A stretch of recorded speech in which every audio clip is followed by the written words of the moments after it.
Greetings students, welcome back to class. It's chapter 2nd of geography, chapter land, soil, water, natural vegetation and wildlife resources.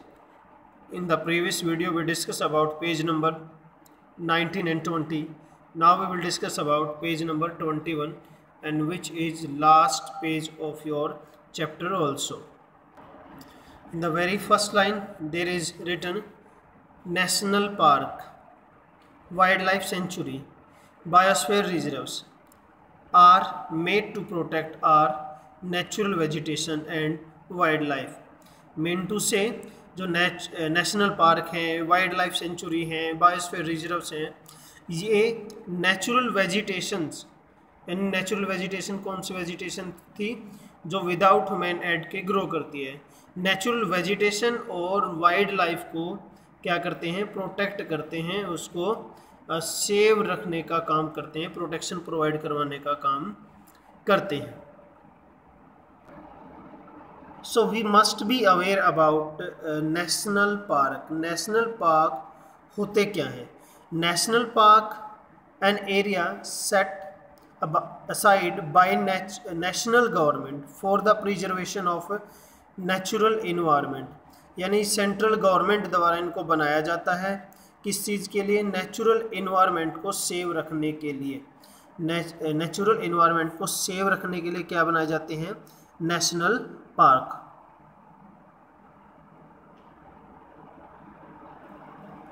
और as in your book also it is given the national park designated to protect the ecological integrity of one or more ecosystem for the present and the future generation. यानी उसको वर्तमान के लिए और future generation के लिए हमें क्या करना है? सेव करना है, प्रोटेक्शन प्रोवाइड करवानी है. The next is wild life sanctuary. Wild life sanctuary में भी क्या है? जो एनिमल हैबिटेट है उसको सेव करना है, उसको प्रोटेक्शन यहाँ प्रोवाइड करवानी है. The next is biosphere. Biosphere reserves, the series of protected area linked through a global network intended to demonstrate the relationship between the conservation and the development. तो इसको हम एक प्रकार से ग्लोबल प्रोटेक्शन बोल सकते हैं, ग्लोबल नेटवर्क इसको हम बोल सकते हैं, जिसके थ्रू क्या किया गया है? एक रिलेशनशिप बनाया गया है कंट्रीज़ के बीच में, ताकि वो कंजर्वेशन और डेवलपमेंट के ऊपर काम कर सकें. The conservation of creek, lake and wetland is necessary to save the precious resource from the depletion. अब इसका मतलब यहाँ पर ये है, अगर हमें प्रीशियस रिसोर्सेज को सेव करना है, अगर प्रीशियस रिसोर्सेज को हमें बचाना है, तो उससे पहले हमें क्रीक्स, लेक्स और वेटलैंड, जो हमारी खाड़ी वगैरह है, झीलें वगैरह हैं, उनको क्या करना होगा? हमें पहले बचाना होगा. There is a balance in the environment if the relative number of species is not disturbed. अगर हम जो स्पीसीज हैं या जातियां हैं या जो जीव जंतु हैं या एनिमल्स हैं उनको हम डिस्टर्ब नहीं करते, तो फिर इकोसिस्टम और इन्वायरमेंट के अंदर बैलेंस बना रहेगा. Human activities in several parts of the world have disturbed the natural habitats of many species.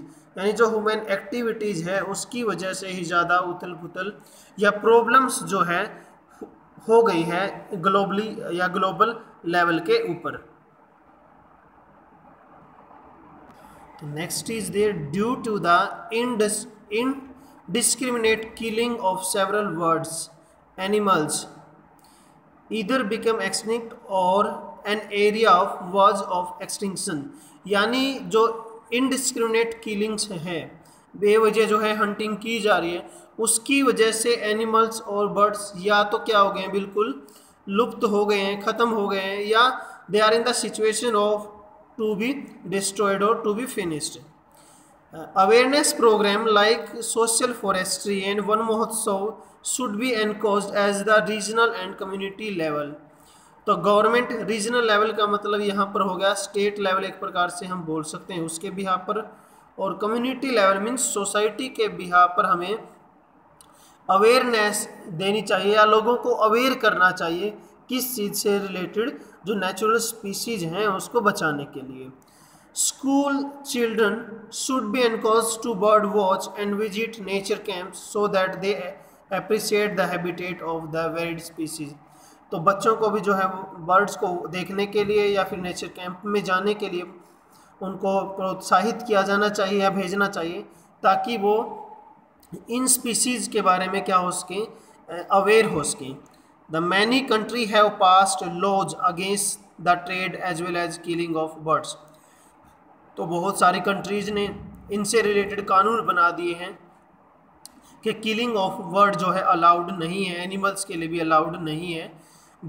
In India killing the lion, tigers, deers, great Indian bustard and peacocks is illegal. तो इन जो animals हैं या birds हैं, इनको मारना allowed नहीं है। अगर ऐसा किया गया that is the crime. An international convention CITES has been established the list several species of animals and birds which trade is prohibited। यानी एक ऑर्गेनाइजेशन है, ये ग्रुप है, ये जो CITES हैं, आगे डिस्कस करेंगे। अब इसके थ्रू जो है इसने डिसीजन लिए हैं कि कुछ एनिमल्स और बर्ड्स जिनको इलेक्ट किया गया है उनका शिकार करना, उनकी हंटिंग करना प्रोहिबिटेड है, बैन है। The conservation of plants and animals is an ethical duty of every citizen। तो उनको बचाना हर एक व्यक्ति की मोरल ड्यूटी बनती है, तो उसको सेव करना चाहिए। CITES, the Convention on International Trade in Endangered Species of Wild Fauna and Flora is international agreement between governments. It aims to ensure the international trade in the specimens of the wild animals and the plants does not threaten their survival। तो CITES की full form हमने यहाँ पढ़ी, the convention on international trade in endangered species of wild फोना and flora. अब इसका जो M क्या था, जो स्पीसीज ऑलमोस्ट ख़त्म हो रही है उनको सेव करना था, ताकि ये ना हो कि फ्यूचर में उसके डराने वाले रिजल्ट हमें देखने को मिले। Roughly 5,000 species of animals and 28,000 species of plants are protected, जिसमें beard, dolphins, cactus, corals and the ostriches and the aloes are some examples। तो ये कुछ एनिमल्स हैं जिनको सेव करना है। Students, it was all about this lecture. Thank you. Have a nice day.